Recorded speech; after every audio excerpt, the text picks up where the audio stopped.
परम पिता परमात्मा ने स्वयं ही आकर के अपने बच्चों को यथार्थ ज्ञान देना पड़ता है। हम ऐसे जालिम लोक में रह रहे हैं, हम ऐसे जालिम स्वामी के लोक में रह रहे हैं जो हमेशा हमें मिसगाइड करता है। हमें दुख के अतिरिक्त वो कुछ नहीं दे सकता और हम उसको अपना मालिक मानकर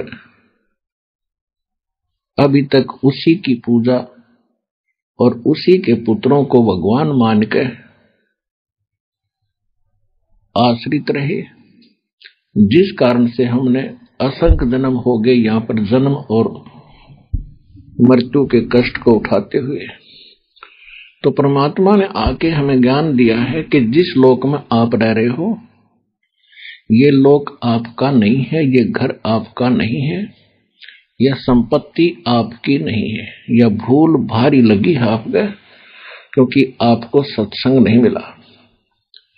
उसके विषय बताते हैं कि जब काया तेरी है नहीं या माया कहां से हो।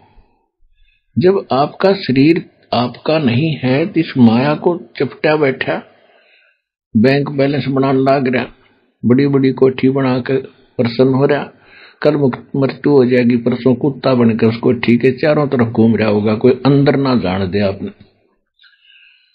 तो परमात्मा याद दिलाते हैं, भोली आत्मा आज तक तो चलो आपको पता नहीं था, इसका कोई अल्टरनेट नहीं था, अब तो अल्टरनेट पता लग गया कि एक ऐसा स्थान है जहां हम पहले रहा करते थे। हमारी जन्म मृत्यु नहीं होती थी, हम वृद्ध नहीं होते थे और ऐसा ही हमारा परिवार है वहां पर। जैसा यहां जुड़ गया, आज आपके बेटा बेटी हैं या माता पिता हैं, क्या आप पहले जानते थे इनको? आपके घर आते गए, ममता मोह बन गई, अपने से लग गए, अपना परिवार बन गया। लेकिन ये तो अपना है नहीं, कल मृत्यु हो जा पूरा परिवार नाश हो जाए 1 मिनट में। ये पीछे केदारनाथ के ऊपर कैसा जुल्म हो गया था, एक के घर के 4-4 सदस्य मर गए, पूरा पूरा परिवार नष्ट हो गया।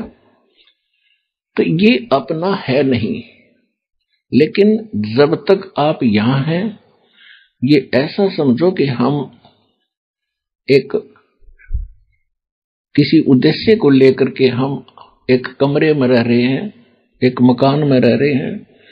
जैसे बच्चे कहीं स्टडी करने जाते हैं या कोई मजदूर मजदूरी करने जाते हैं, तो कई कई जने एक क्वार्टर में रहते हैं, मिलकर रहते हैं, प्यार से रहते हैं, इकट्ठा खाना बनाते हैं, सारा कुछ करते हैं। तो ये तो इतना ही साजवाज है आपका कि आपका इन बच्चों का कोई संस्कार है पीछे का। और वो किस्मत वाले बच्चे हैं जिनका पूरा परिवार मालिक से जुड़ जाएगा।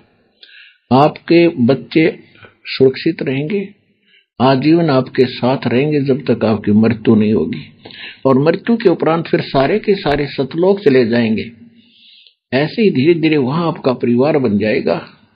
और अब वो सुख तो यहां कोई उदाहरण भी नहीं है जो वहां के सुख को यहां वर्णन कर दे। तो वहां सुख है और जो आपको वहां पर आनंद होगा जिस प्रकार आप वहां रहोगे। तो यहां कितना ही कोई धनी हो चाहे कितनी उच्च पोस्ट हो, उसका तो 1 सेकंड का भरोसा नहीं कब मृत्यु हो जा। तो पहले तो ये बात आपके दिल में इस सत्संग के माध्यम से जचाई जाती है, विश्वास दिलाया जाता है कि ये लोक आपका नहीं है, यहां आपका स्थायी स्थान नहीं है। और ये आपको भी आसानी से पता हो जाएगा ये ज्ञान सुनते। पहले तो वैसे ऊपरले मन